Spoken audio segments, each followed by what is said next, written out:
I was at a meeting the other day. I was picking up some feed, and the owner of the store was talking about how he was complaining about people being on the dole and how they were getting money. And so he started to mention this case of a man. He's 6'2", 220 pounds, fit as a fiddle, but he says he's bipolar. And he's getting disability. And I thought about it a second, and I thought, that's the perception. You can't see mental illness, oftentimes. And he was assuming that he was looking at this physically healthy man, and that he could judge whether it was a valid disabled or not.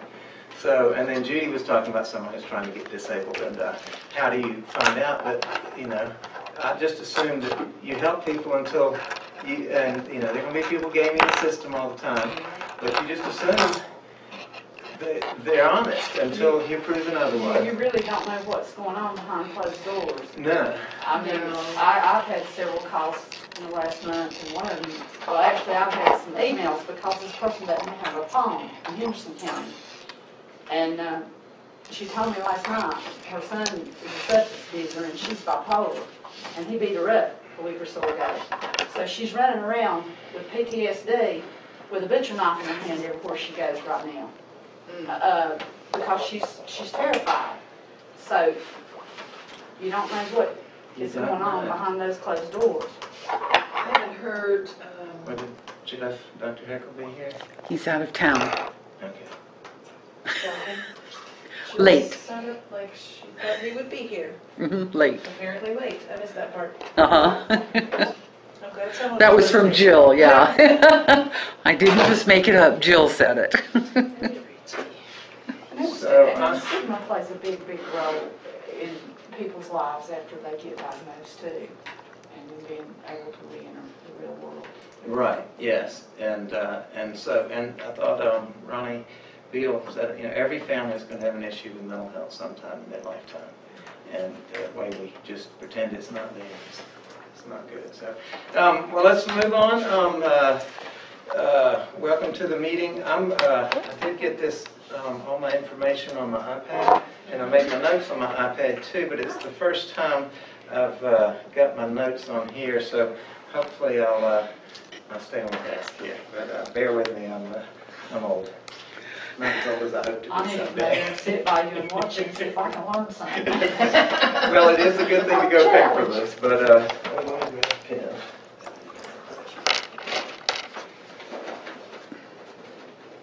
Okay, should we call the meeting to order then? And I guess the first thing we need, I guess we should go around and introduce ourselves, just to make sure we know who everybody is. I'm Billy Kennedy, I'm chair of this committee, and I'm Watauga County Commissioner. I'm Pat McCannis, and I'm from McDowell County, and I represent CFAC. Yvonne French with the Division of Mental Health and Liaison to Smoky. Michael Lavender, I'm a board member from McDowell County. And I'm Mary Short and Katie, and we're just here to observe. Amy Nether, I am support. I'm here to take minutes. Julie Sinclair, staff. Thanks, y'all. So you work for the state DMA? DMH. DMH, yes. And you're the liaison to this committee or to the Smoky? To Smoky. So you're just sitting in on this meeting?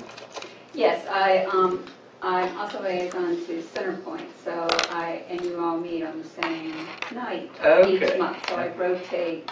So you'll be here one at the right, every other month I come to Smoky just to observe and Be impressed. Yes, by our fabulous board. That's well, we are glad you're here, and hope we'll get through this quickly and effectively. I guess I need a motion to approve the agenda first. Michael makes it. Pat seconds. All in favor? Aye. Aye. Now we need to approve the minutes from last meeting. Motion for that, if you've got one. You've had time to look at them.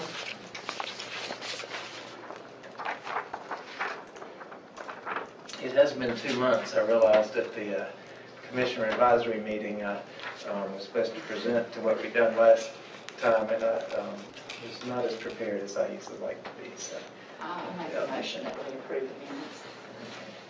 we have a second? Thank you, Michael. All in favor, say aye. Aye. Okay, so I guess we'll start with the monthly reports first. Let's see, where are we at? The performance improvement grid, it's, tried to put, it has actually D1 at the bottom, so it's D1 and it's a landscape sheet. What's this one here? Yes. There isn't anything new added to that, so that's the good news. Some items have rolled off because we've been successful with them for a period of 6 months or more. We got all of our, item number 4, we got all of our external quality review corrective actions accepted, so that's completed. So that's why there are only some of these in here, because what we reviewed previously had a whole year's worth of Those things. still have a year's worth, but as we're successful, we pull them off. Okay, so what we get is the ones that are still under our targeted goal. Okay. So if you have any questions, The access to care, item B and C, we seem to be going in the wrong direction. If you look back to third quarter, 13, 14, then come forward, each time we seem to be getting lower and lower instead of, we've not met the criteria, but even worse than that, we seem to be going in the wrong direction. you know, it's really, this one's a hard one. It's based on people's keeping appointments. If it were based on our ability to make those appointments for them, we'd have 100%, but it's not. It's whether the person keeps the appointment. And then that's the hard part. Even though we do reminder calls and providers do reminder calls, we haven't been able to keep that rate up. But customer services is beginning an internal quality improvement project for this, and we have just created a provider quality initiative committee. So it consists of our 5 comprehensive providers and our staff, and we are going in that committee. I think I've mentioned that we are addressing our ED visit issue with a collaborative performance improvement project across Smoky and our 5 comprehensive providers. At our next provider quality initiative meeting, we are going to invite them to also collaborate with us on an access to care initiative.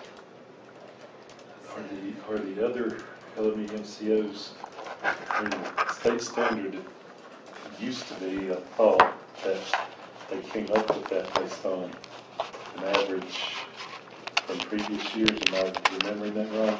No, you are not. That's correct. And so if that's state standard is kind of an average, what do we do to look at how the others are handling it? I mean, surely not everybody in Western North Carolina aren't the only ones who are not keeping appointments. How are the other LMEs getting them there so that that state standard is that much higher than what ours is? Does that make sense? Yes, it does make sense, but this is a self-reported measure, so I need to, Right. and all LME MCOs do not report in the same manner.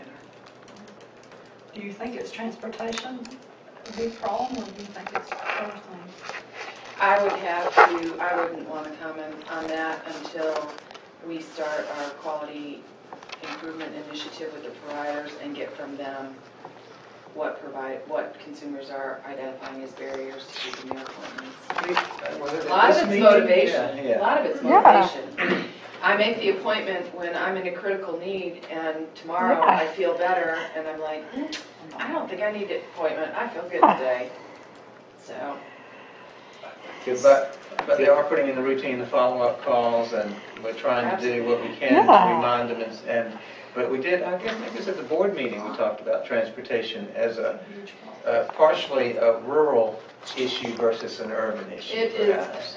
It was, yes, it is, but I mean, there are very few counties in which transportation is not a barrier, so it's a statewide issue. It may not be an issue in Charlotte or Raleigh, but in most other places, it is.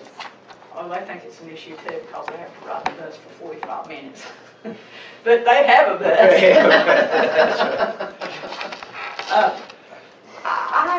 This might seem like sort of a stupid question, but maybe you know the answer.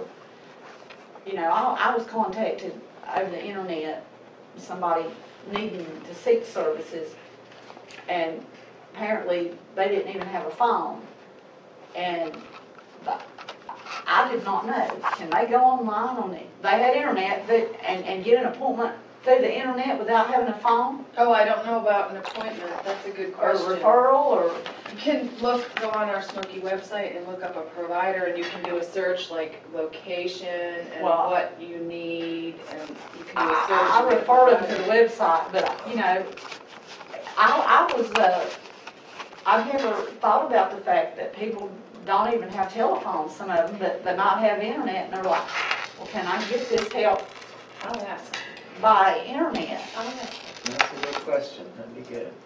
It's probably, I'm just surprised at the internet and not phone, but I guess phone service is on top now, and if they don't have a cell phone, and that's $30, $40 a month, so there is an economic, there are a lot of people that still.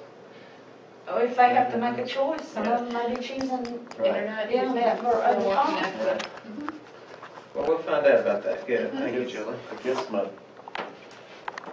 my suggestion would be that, as for this committee, that we really consider looking at those other LME MCOs to try to figure out whether or not they really are misrepresenting that, which could be dealt with maybe at the state level. The state regarding is doing standard. that. The state is doing that. But the other thing is, you know, we're making the assumption in saying that, well, part of the reason is the standard's too high because they're self-reporting bad data.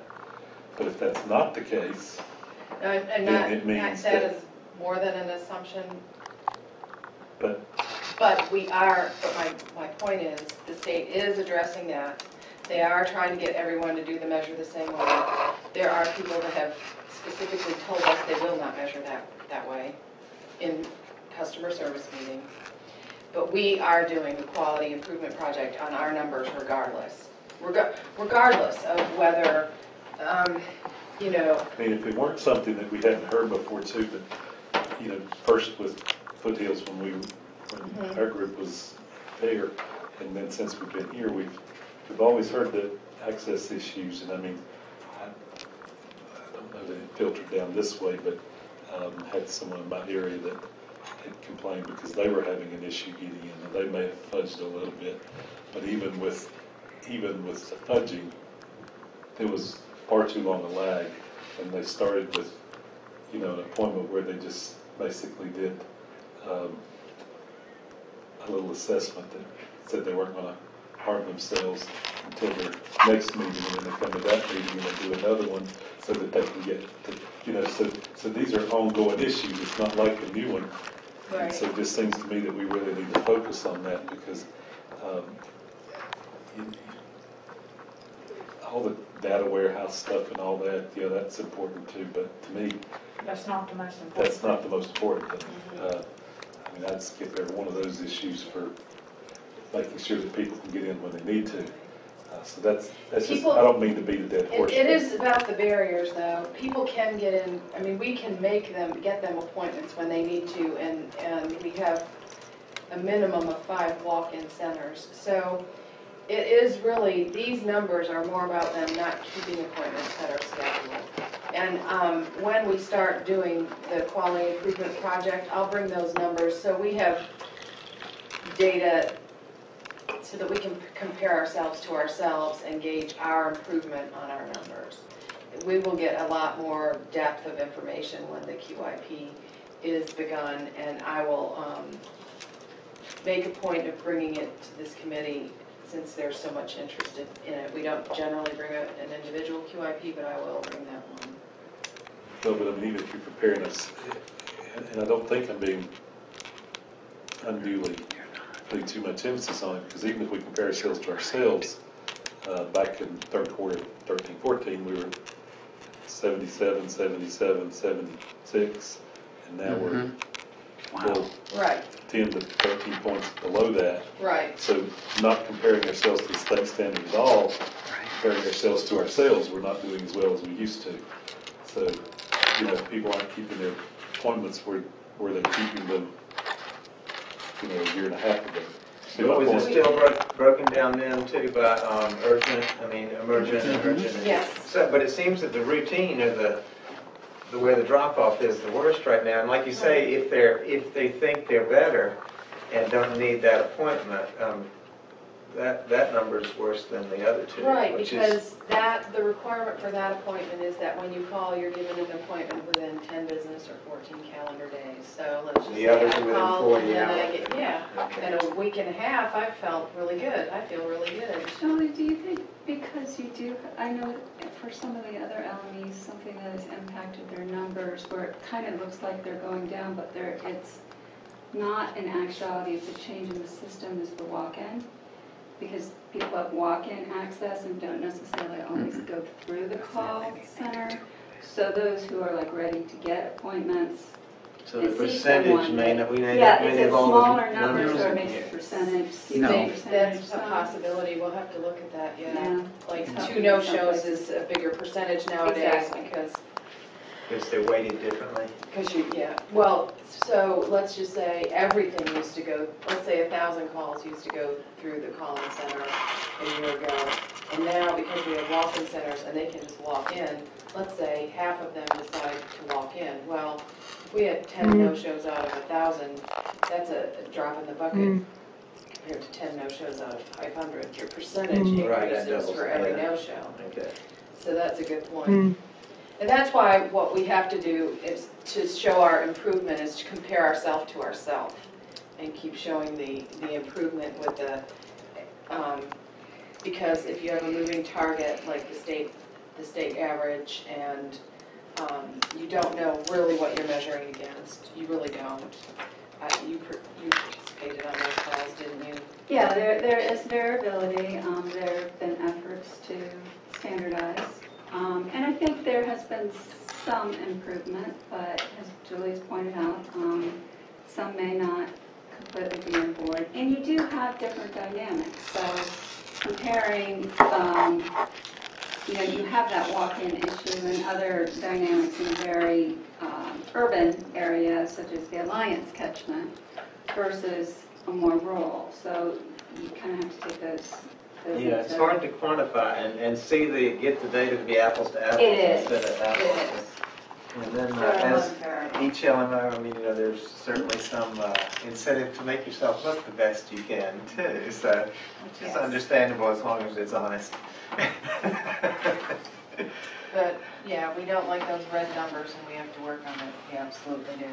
And we are. We have a quality improvement project.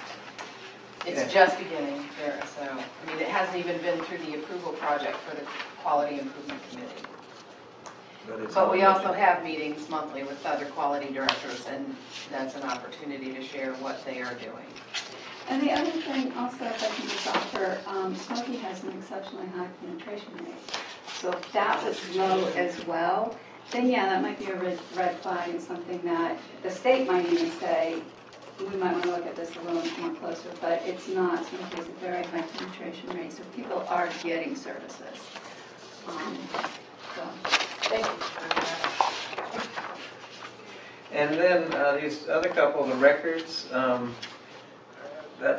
we working on that? Alpha, is that Yes. Alpha system, I guess? Another thing, this is not real-time data too. This is 6-month-old data. We get this, we turn our data in and then the reports are turned around to us. And by that time, in some cases, the data is 9 months old. So Because we had talked about this last time. yes, by the way. so these NC TOPS data and the NC SNAP, Okay. we are in line with the target. It's just Good. not been submitted and turned back around. Plus, we have, we don't have, we only can go back to since we've merged with Highland, Western Highlands. So we don't really have our numbers, we're starting anew, it's what, a year and a half now or something, 2 years, 2.5 maybe. October 2013, almost 2. So, but we'll start to get a full year, fiscal year, and I like seeing that too from the previous year too, but I know that previous year would have been an incomplete year. So in the future, as we can look at the year as well as the quarter, the year kind of averages out a little bit. That helps me too. Anything else on this grid here? Or we want to move on to the executive summary?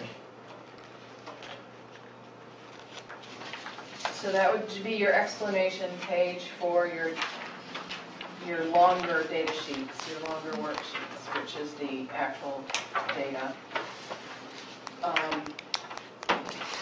Last time we were in this room, the columns were all filled up because it was toward the end of the fiscal year, so we brought over the last 6 months of that fiscal year onto our new fiscal year data sheet, so we don't have any red flags here. We've met all of our I was wondering why the authorized request denied for clinical reasons were trending sharply up, and the claims denied was a sharp increase for 2 months. Is that an anomaly or? for May and June, and are you looking at the state I'm funding looking at your page? executive report there, that you had some trends, and just like the 6th and then 10th or something. Now, when I looked at the data, and I looked, for the state-funded services, we would have sharp denials at the end of the year because we don't have the money, you know, at the last 2 months of the fiscal year. And does that relate to the Medicaid expansion that we didn't take here? Would No. that give us, that's the state money, so separate from that? Right, because Medicaid's an entitlement, and if it's medically necessary, we authorize it. Okay. If it's over and above what they predicted we would spend, we have to find the money. We're at risk. So we're broke right now when it comes to that? No, for state funds, Pat, we get, let's just say, we get a certain amount of money throughout the year. We try to spread it out, but sometimes if you see acute needs, you're not going to deny. And then that leaves you a little shorter of money for the available services in the last couple months of the fiscal year. I have a question on both the, I'm sure I'm doing this correctly, on both the Medicaid side and the state side regarding under, I'm not sure what one's called, this is complaints, grievances. If you look under consumer complaints against provider, it's the highest it's been since the beginning of the year. And if you look over on the other side, it's not the highest it's been, but it's sharply above what it was before. Is there one particular provider we're having, or one or two particular providers that are having an issue that would cause it to go up that much? Can we, I know that in our grievance report, That'll be, quarterly that grievance comes, you got report, that in bar graphs and stuff. right, there is a point, there is a place where there was one particular provider or one particular person that made 6 or 8 complaints. There is no, there is not. In this data, there is not a pattern or a trend. I would say a pattern or trend so much as we're having a provider that suddenly. No. Well, we talked about separating out the in number of patients or clients versus the number of calls. Because we get the number of calls, and some people, like that one, would call 8 times, and that counts as 8 complaints, but really it's the same issue that's not being addressed or whatever, or however we come Not to necessarily true. not getting it fixed. Yeah. So that gets back to how, trying to get these numbers, I guess, as close as we can to, and I don't know if that could be pulled out without bringing in, I mean, confidentiality stuff, but if you had a number of the clients versus the number of complaints, then that would show up. And if the client is repeatedly complaining, then either the issue's not being addressed or there's something else, so. Well, I don't know how hard that'd be. read every grievance letter, and there are not a lot about the same provider or the same consumer in this. Well, the numbers are actually pretty low, I They're see. very low. So, and you look at, it's not that many, the Right. percentages there, so I do think we're doing well on that, but, and so there's no real pattern to those grievances. When there is, we've tried to change policy to avoid that, I guess. Well, if you look at the quarterly report, in quarter one, so this is further back than, of course, the June and July data, what we're looking at on the spreadsheet. So you're but looking it at says- E1, this is what you're looking at, Yes, right? E1. There are, It's in the bottom of your policy. says no trends are found against particular providers. Right. We also, And you did break down 5 grievances by two, Right, same same. consumer, by 2 different grievances. Yeah, I read that last night. Yeah.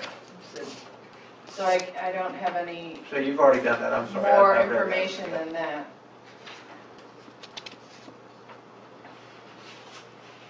Because the data, I mean, so what we have in July is reported, and then we track it by,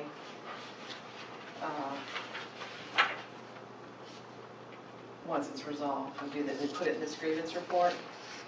Are you asking, will I bring that information in the future for each month that we do, or are you satisfied with the grievance I complete think quarterly? here's the one thing to think about, Oh, the breakdown.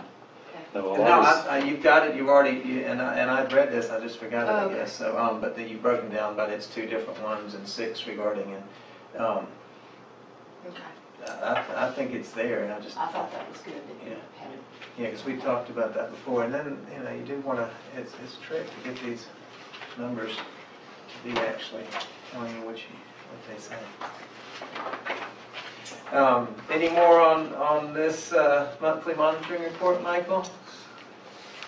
And then we could move on to our trends and slides. That is,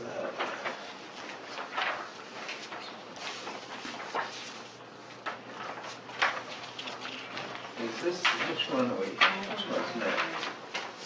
hopefully that's the monthly UCA report, is that what you're talking about? Well, we had on the agenda, we've got the executive summary, then July data, and then D2C. trends slides.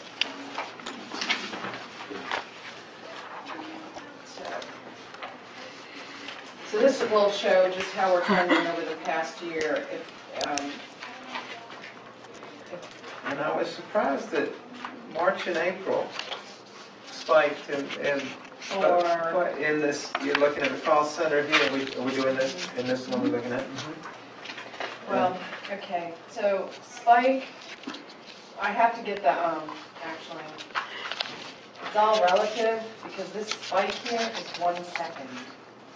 That spike, it looks much bigger than it is. It's from 6 seconds to 7 seconds, taking to answer a call. Oh, no, I was, Wow. yes, yeah, that's the standard. Okay. So it looks big, but I have to, one of my notes to myself when I looked at this is don't start at 5.4, start at 1.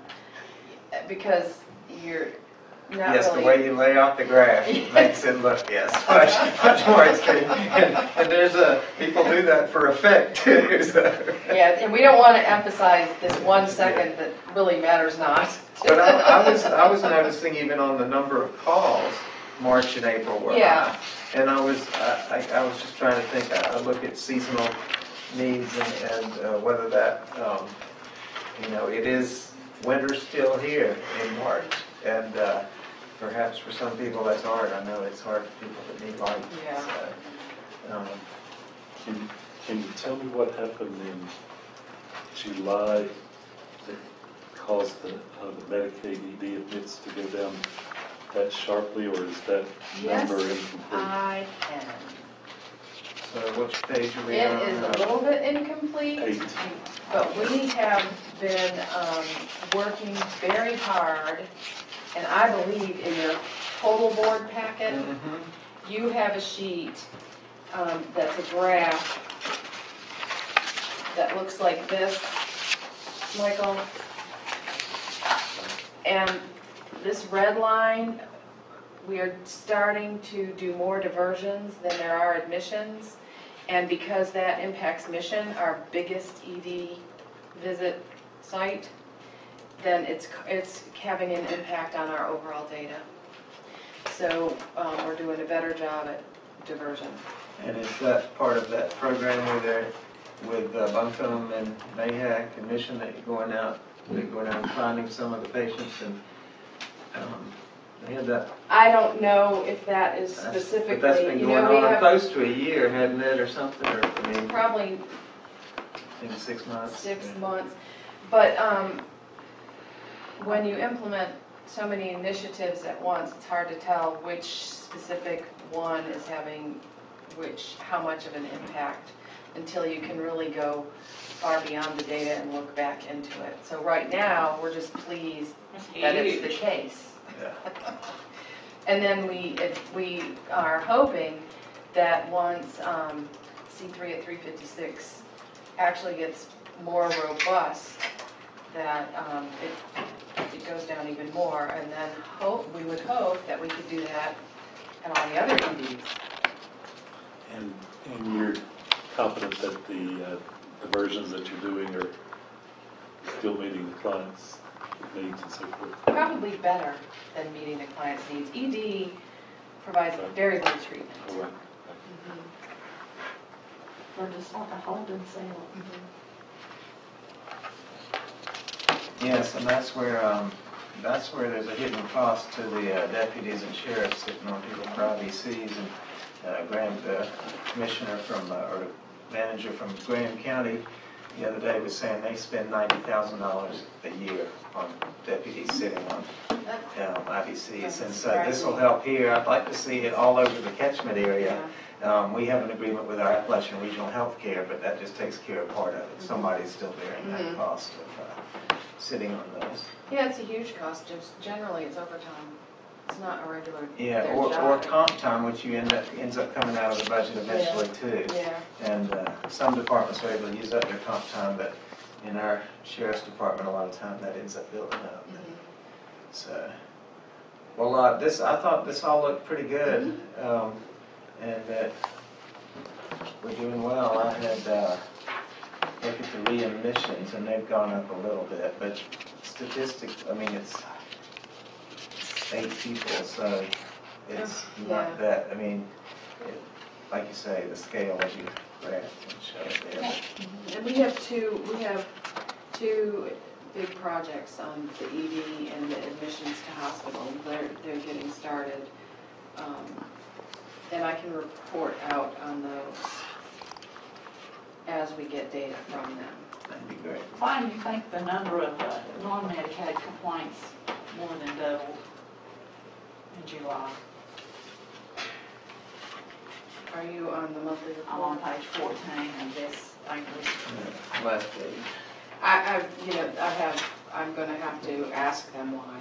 Well, Because I could not even hazard a guess. But it's gone from 2 to 8, but if you look at an annual average, I mean, December it was 8, January 13, February 9. So actually it was really low from March, April, May, June. And I wonder if money plays a part in that. Well, July, I mean, they might have been complaining about something that happened in June because July, well, we don't have our allocation yet either, so we're going on a sort of a guess. So when you guess how much money you're gonna get, you have to be more conservative than when you actually know how much money you have. So I'd have to go back and read the grievances and look at them and tell you, because although I do read the grievances, I couldn't tell you which is state and which is Medicaid. Because I don't. And that's the main difference on this graph. If the state's this gonna is- be the non-Medicaid. Yes. And, anything So the else? state would be your indigent post. Yeah. Anything else? And, yes, The next item is the one No. that looks like this, which is our LME MCO comparison. And, this is May, the most recent one that we've gotten from the state, so it's a little bit older.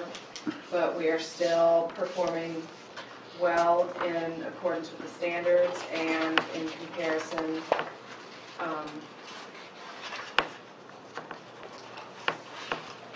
with our peers.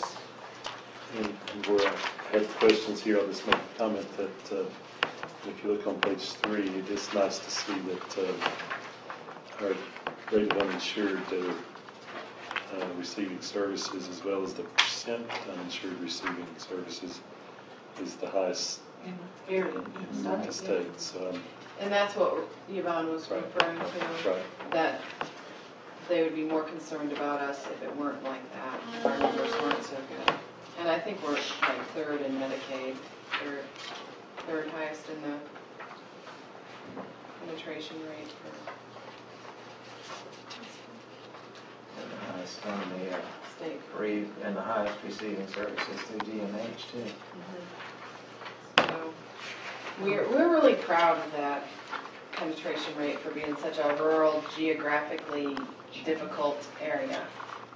And I wonder how much of that is that they were all smaller regional groups that have merged into one and still have some of that regional penetration. I don't know. I couldn't tell you.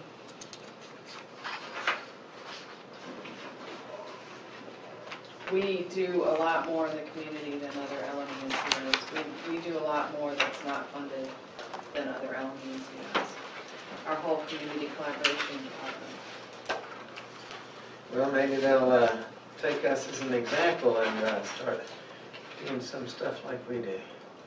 So, Well, do we need you have people who do things because it's the right thing to do, and you have people that do things because they get paid to do them. And finding that balance? sometimes if you don't get paid to do the right thing, It's even hard though it's to the do. right thing, you don't do it. We actually do try to do the right thing. And I'm not talking bad about other LME MCOs, like you can understand it as a person who has a budget. You know? It's hard. On page 13,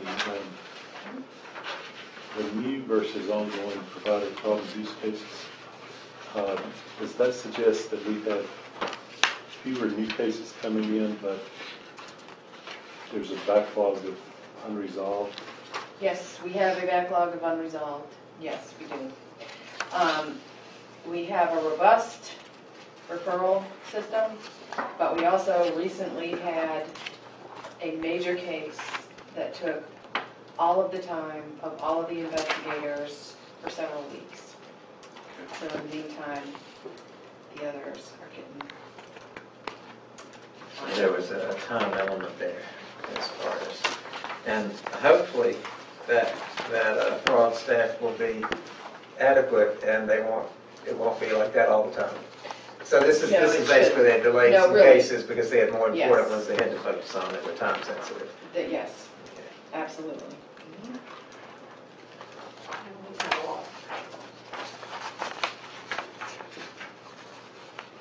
And I wonder how, that's another one that I guess would be next. So that's ongoing, but we don't have an annual rate for that, do we? I mean, For the that's 76, investigations? yeah. We, I bring to this group a quarterly investigation oversight report, not this month, Mhm. so I couldn't tell you what month I'm bringing it. Obviously, if it's quarterly, it'll be in the next 2 months since I didn't bring it this month, so. We can look deeper into that data at that Okay. point in time. Yeah, and it'd be good to, since we skip our July meeting, and I guess it happens pretty regularly, so we ought to maybe look at our quarterly, if they don't hit on that July meeting. No, they don't. Okay, I you have staggered them. that already. Yeah, I Thank you. had to plan out the calendar a year in advance. How are you doing with this Department of Justice settlement? Are we on target? Are we behind as far as housing slots filled? I think everyone is behind.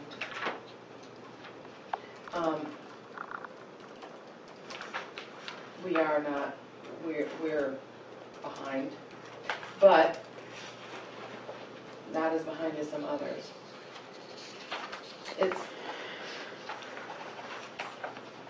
So you want to explain It's that tough. to If me you a little want me, bit? if you want, I can't explain it. Just the Department of Justice settlement, are those cases against us by No, the the Justice Department of Justice had a settlement with North Carolina Okay, because we had too many people in adult care homes okay, or IMDs. okay. So like, let's say I had an adult care home with 50 beds and more than 25 of the people had a mental illness, then that was counted as an IMD, which is an Institute of Mental Disease. And you're not, Medicaid doesn't pay for those. And so we had to move the people out in order to keep their Medicaid. And then this is where we have a shortage of beds and across the state too. A shortage, not beds, housing. Yeah, housing, okay, Apartments, supported housing, transitional housing. okay.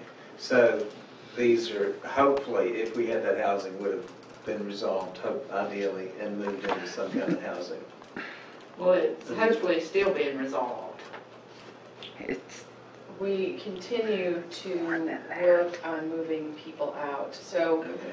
I can bring you, I'm going to bring you the TCLI dashboard and I'll show you more specifically what we're doing. I'll bring that next month. I'm still trying to figure it out. I'm just a layperson, so. It's about, the numbers for TCLI are about reaching into people who are currently, so the InReach right there is about talking to people who are in those placements, talking to them about the type of placement they're in and about potentially living in the community. So that's what InReach is. So if Smokey talks to someone who is in an adult care home and they say they don't want to live in the community, that they're used to where they're living and they want to stay there, then we go back every 90 days and touch them again. See if they want to move to their community. Right, we're not required to, but we just keep going back and back. If they say that they want to move out and they've identified that they want to move out, then we start transition planning. And so they're moved into transition planning. And then on the dashboard, we have number of housing slots filled, or housing slots identified, and then the housing slots filled is when they actually move. Okay, so this is a 1, 2, 3 process here, these charts, okay. And then it's about more than on the TCLI dashboard, you don't just move them into different housing, you have to support them in that housing. They may have been in an adult care home for 7 years and not know how to live out in the community. So you support them through ACT team, or they emphasize ACT and supported employment in this settlement. But there are also other things. There's a new state service definition called tenancy supports. Helps you learn how to be a tenant, and helps you with the things that make you successful as a tenant. So, Many of them went in places like Broughton. Okay. When they went to Broughton, some of them were living in the communities and were real members of society. Well, a few years back, it seemed to be real easy. When they got ready to get out of Broughton, instead of them going back into the community and going into homes, adult care homes and places where they really weren't living in the community. it was a most integrated setting. So, maybe after some time, some of them would have got well enough to live in the community, but they just continue to live in these places, and people, Which we're supposedly going to be transition well, not centers, necessarily, but- but I mean, people making money off of it, let's just, Right, yeah. so Okay. nobody had any incentive for them to go out and have lives in the community. Even though Most these integrated smaller setting. centers were in the communities, but they Most were integrated. removed from the community. Well, out in the country, a lot of them where I live. Say I went to Broughton, Mm-hmm. say I stayed 3 weeks. Probably not now, but I probably would come out with a guardian now, because guardians seem to be the new case managers. But back then, before anybody was looking, even if I maybe had a place to go or wanted to go, somebody else might have thought it'd be best for me to go in a group home and live the rest of my life. And a lot of folks ended up places like it, or an IMD, or whatever you want to call them. So that's something we're addressing. Well, DOJ. yes, we are required to DOJ. address it. So that's why those numbers Didn't are come still, to it voluntarily. those 525 are still being in the number of individuals in reach, minus the ones you've taken out here, so yes. And we're tracking 624. Well, so that's the difference is that our numbers that we have, according to our records, for some reason, they vary from what the state has. So what you have here is the state report shows that we've done in-reach to 525 people. Our records show that we've done in-reach to 624. That's why the two Yes. state has been tracking. So you have Okay, two gotcha, smoky gotcha. numbers. And then same thing in the houses. And is that, where are we working to reconcile that with the state, I guess? Or is, I mean, these are ongoing cases, right? Yes. So it's just a question of, I think we've And got, I'm sure they are, because there's a difference, but I'm not involved in the TCLI. I would have to take those questions back and get them answered. okay. Well, good. Anything more on that? Then are we to our quarterly reports next? Well, we didn't do the LMO MCO comparison, or was that in Yeah, the that back was of this? this. That was this. That okay. is Right. compared. This is not a trend. This is us compared to other LMCOs. And-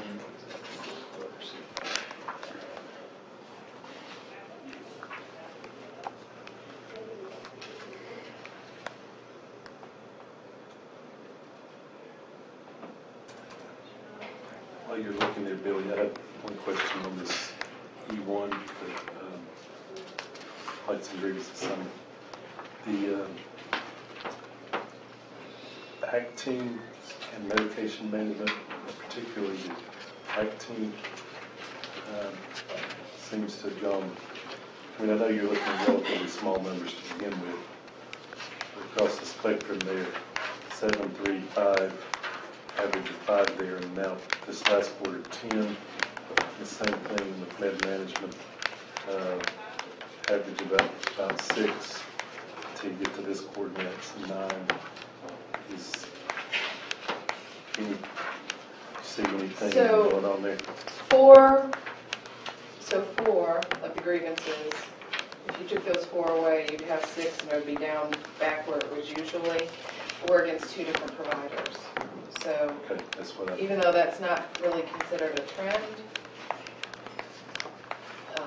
that's what accounted for additional, 2 providers accounted for 4 additional. And I asked the question, was that 2 each, but I didn't get an answer.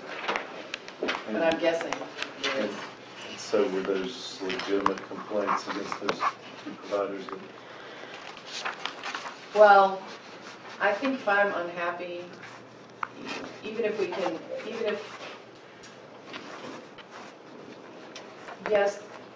yes, they're legitimate. If I have a complaint, even if the service provider acted in accordance with regulation, if it impacted me to the point that I'm dissatisfied and I make a call, there is a reason. A lot of times when you get in touch with a person and you tell them exactly what the regulation was or why it had to happen a certain way, they're like, oh, okay. So, part of it is providers, not Duncan, need to work harder at better explaining their reasons for their actions, because usually, and a lot of studies have showed, even with physicians, if they better explain or apologize for misperceptions, the grievances and malpractice suits go way down. As long as it's, not We don't get a lot of frivolous grievances. We don't. What I mean, as long as it's not something that it's indicating that we have a problem with the provider overall. No, the way we handle that, Michael, is our grievance team,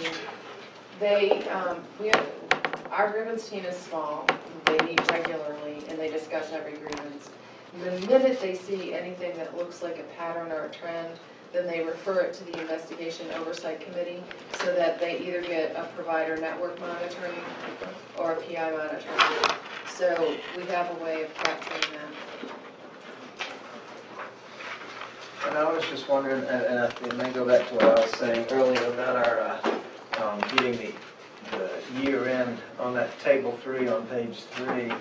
We've got the quarters, and didn't know if we had a previous year to compare it to, but we don't have a complete previous year to. Right. On, We usually just look at rolling 12 months, okay. but we can. I just wondered if that, once we get that previous year, then that gives us maybe like the 4 quarters and compare it to the previous year. But that may be, since we don't have those 2 complete years, fiscal years yet. But we don't look at them unless you ask us to look at them that way. We look at rolling 12 months. Sometimes we look back at, say, July versus July, just to see if it is a month, if we see like a jump or something. We'll look back at the previous year to see if it's a seasonal. Okay. But generally, we just look at the rolling 12 months, but we can put the data, more data in there if you want it. I was just, it's just a curious, when I was looking at it, and, maybe we could have that once a year or something. I mean, maybe not on our monthly meeting, but maybe, I guess at the annual report, it would show the previous year with the comparing. I don't know if that makes sense. No, it wouldn't. It's only about the past 12 months. Okay. But, we can do it. We have it. It just would be a special report. Okay. So anytime that the group wants a special report, we're glad to honor that request. Maybe once I've been doing this 12 months, I'll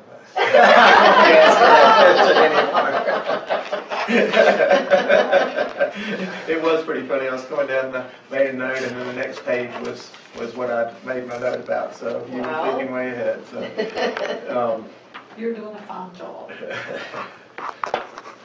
I saw in the on page 5 of that on quality of services, it was communication and inadequate treatment that were the high numbers there on complaints. The interesting thing. Is that just how you put them in a category, or? No, these are state categories actually. Sorry. The interesting thing about inadequate treatment is recently the Consumer Satisfaction Survey came out, and one of the areas, and I don't know why I remember this, don't ask me why I remember this because I read a lot of stuff. One of the places that Smokey has where we can improve is that there's a question about, did the amount of service you receive adequately address your problem? And no, in the actual Consumer Satisfaction Survey, that's one of our areas where we can improve. So it's interesting that shows up on our grievance report also. So that's something we need to address. And I wonder. But it's also interesting in that two of the measures on this Consumer Satisfaction Survey, involvement of family and significant others in treatment and communication about treatment options were our strengths. So it seems like we're addressing that already. Yeah. So we're going to have to look outside the So box, we'll I have to guess. just look what this is actually communication about, because it could be, who knows, it could be interesting. And then, I wasn't real clear, maybe we don't have time right now, on this, I circled it, but I can't remember why I don't put a question mark on it. As Table 6, rate per 1,000 individuals served.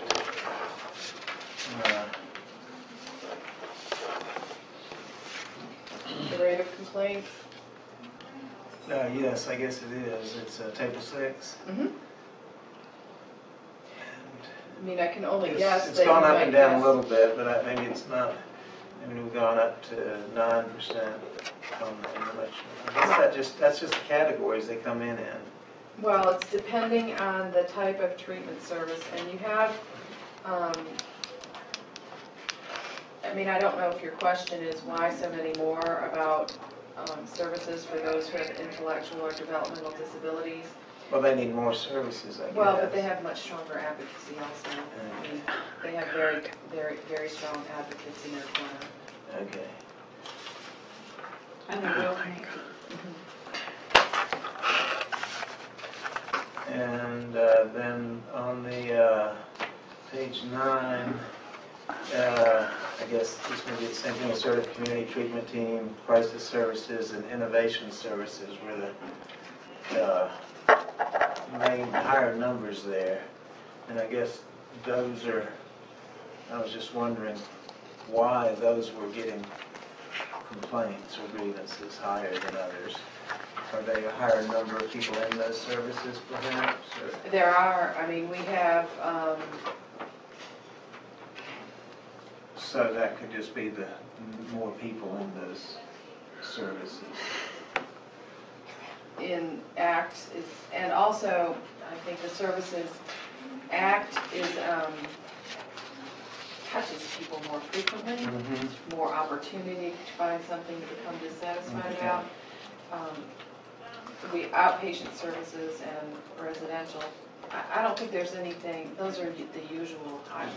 Yeah, those would stay that way, okay. And then the not known programs on medication management. page 11, I guess. How do we not know what programs they're complaining about? They didn't tell us. Okay. And then do we look back and see how we go in our records and see what services they got to find those? Or I don't know, I'll have to ask. just curious, I'm just asking questions. Yeah, I don't know. Sometimes the people don't know what their service is. Well, I understand that too, but it would be documented. I mean, the care provider should have, I mean, if they're getting billed for, I mean, if Smoke is reimbursing for services, Correct. we ought to be able to track down what But I services might be that's getting more than one, from the different places, gotcha. or at the same place. But I'll ask. Wow, good residential complaints. Outpatient, residential, and then it's that other, the same thing that shows up, so you can't really tell what those were there. And then I was wondering about out of state, on page 12, out of catchment area and out of state, is that about a wash? I mean, do we have clients that get service out of state about as much as we serve out of state patients? And I guess on the federal, they could get it anywhere. But on the state fund. The out-of-state is most likely PRTS. They're level 3, they're children that are hard to place.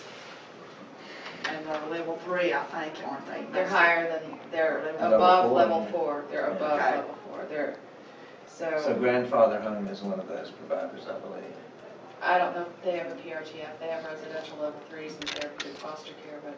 Yeah, and they have 4 level 4s. Level, Yeah, I think, level yeah, 'cause 4. we've had Various some like Springs that. is one that has all the levels, and Elida Homes in Buncombe County has therapeutic foster care levels 3, level 4, and PRTF all under their roof. There was a big, something going on in South Carolina with the PRTS. Then last night, I was talking to somebody in Washington, and they were like, I'm going to send you something about this court case about the PRTFs. Have we heard anything? We have clients in South Carolina, correct? Probably, but we have moved a lot of our consumers. I don't know if we have any more. We've That's moved. good. We have stopped. We are contracting with fewer and fewer out-of-state providers. Like one of our big providers was in Travelers Rest, South Carolina. We no longer contract with them. We've moved all of them home. A lot of abuse and neglect going on in some of those homes in South Carolina, and it's got the attention of the South Carolina legislature. in the last month or so. Okay, good, we're kind of running into time here. Mhm. So I guess we'll go through the incident report next. Pretty briefly. I didn't go through all, well, I mean, obviously some of the bar charts, but look on page 3 at the problematic behavior subcategories as well as page,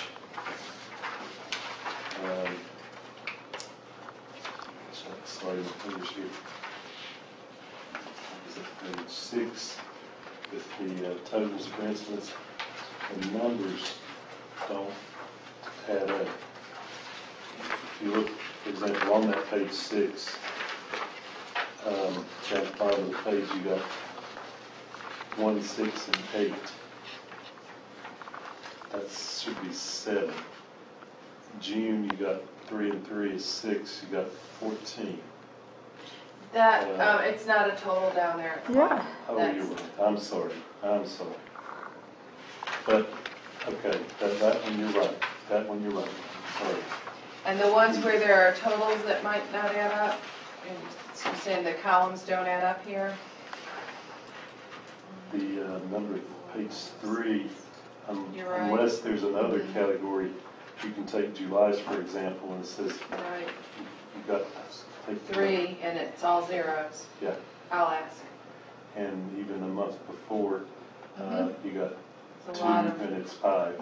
yeah, it's a The lot. month before that, it's 9 and it says 4. Mhm. So I'm not sure that, Yeah, It all got put in there.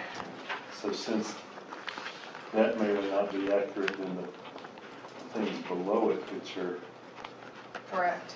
based on that, may not be accurate. So I'm not sure that until we resolve that there's a lot that we can make out of it. Other than the bar graph below is the behavior, it's the horizontal way, so it's 18, 20, 22, 32, 47. It does add up. These bar graphs are horizontal sum, so the bar graphs do. I only did one line in my head, but it did add up properly. So, but I will have them check that. Thank you, Michael. And just real quickly, how does the these are deaths while in Smokies? No, Yeah. homicidal ideation didn't add up. Excuse me. They are deaths that happen to anybody who has received a service in the past 6 months from a provider. So if you went to a provider for an assessment Oh, I January see. She's 3rd, doing 2s and and 3s. you died in June, Ah.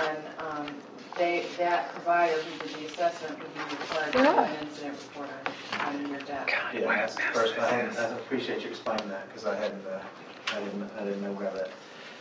And that's probably underreported because the provider has to be notified that there's a death. You know, you have our staff go through the insurance and stuff, but it's Right. really difficult. And then it's that sometimes. 6-month Could be delay. that, or they may have died in another state. Mhm. And we have a lot of folks that need to fall in the time, so it's underestimated. And you can't until it's, Wow. and then you don't have until you get the autopsy, and some of them don't have autopsies, you can't even do a cause of death either, so. Right, no. Yeah, it's a death for any reason, Right. so.